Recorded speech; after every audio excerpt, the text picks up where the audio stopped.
And good evening, everyone. I'm Julie Kelley. Thank you for joining us. The Virginia Department of Transportation is not taking any chances with the weather overnight. There will be 2 people stationed at each VDOT location in our area starting at midnight. The trucks are ready with the chains attached if they are needed at any time.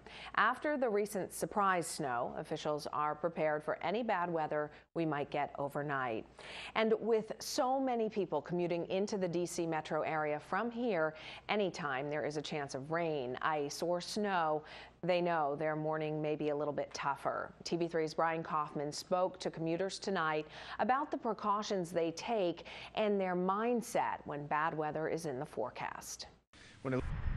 And meteorologist Drew Tuma is tracking conditions. Drew, we're really in for a drastic change when we step outside tomorrow morning. It kind of, Julie? Dangerously cold. Thank you, Drew. We have an update on a story we first brought you last night at 11. TV3's Channing Frampton reported on Max, the canine officer in Frederick County who passed away, leaving the department without a dog.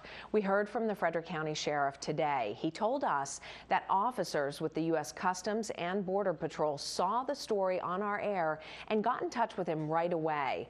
They told him that there may be a replacement canine available. The sheriff is talking with them about the possibility as Frederick County works to get at least 1 canine officer on the force. And from an officer serving honorably to another facing charges tonight, a Harrisonburg police officer is accused of beating a cat to death with his nightstick. Tim Ronca has the details and reaction from the man who saw it happen. An Officer Snoddy was put on leave this morning. He'll be prosecuted by the local Commonwealth's attorney and the city of Harrisonburg. In the meantime, police say they have already begun to review their animal policy to make it more clear.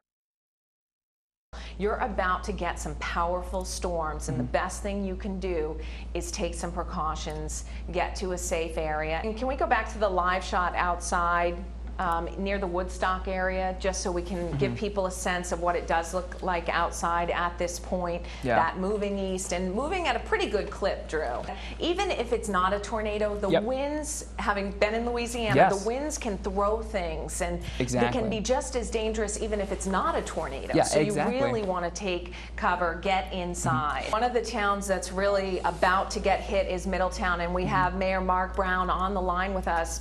Mayor Brown, can you hear me? For you guys at this point, what's the message you want to send to folks in your area? Please stay on the line. Drew has some updated information. We're just going to keep you on the line and let him update it for us. Yeah, you're out of that tornado warning, but we are now still under that thunderstorm warning till about 7 p.m. So that's some good news. Yeah, Mayor Brown, you heard, were you able to hear Drew say that?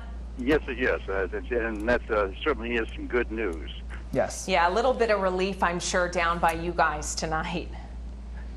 All right. Basically, we're going to stand by. We're going to keep an ear to, of course, to TV3 and to our watching the radar down here. And if anything does develop, naturally we'll be available to speak with you.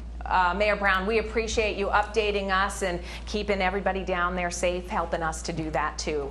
Thank you so much. I was thinking about what is in my freezer that I can pull out and cook on my grill in case I lose power Saturday. You may want to start thinking about that too. And to be selected as one of just 4 in the country. Yeah. Over flip-flops. Speaking of flip-flops. Might as well get yours out. I can really see both sides of it. My mom stayed home with all 4 of us up until I was in kindergarten, and then she was a teacher, so she was home in the afternoon. So I feel like I kind of had the best of both. That's the same as I think with my mom. Stayed home for us and also a teacher. Yeah. I kind of want to go home and call mom right now. I know. It makes you really proud either way. Whatever your mom's doing, you know she's working hard. Yes. We're heading into the weekend. Of course. TGIF. No matter who you're rooting for, at all. Go Saints.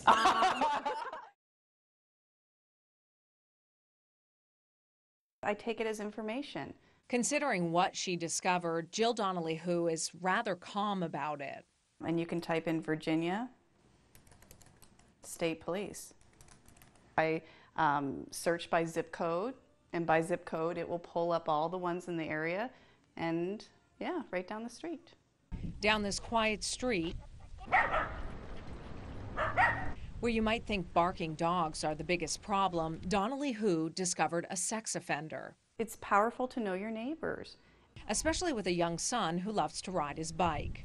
what I can do is use that as information to say, hey, you're not going to ride your bike down that street. How about we go this way? We have one trooper here that really goes above and beyond. I mean, they fear him. That trooper tracks 264 sex offenders in the area he covers, which does not include Shenandoah County. Here's a breakdown county by county. In Frederick County, there are 111 registered sex offenders. Warren County has 75. There are 72 in Shenandoah County and 14 in Clark County. The city of Winchester has 64 registered sex offenders. Here's something that surprised me when I started digging through the state police website.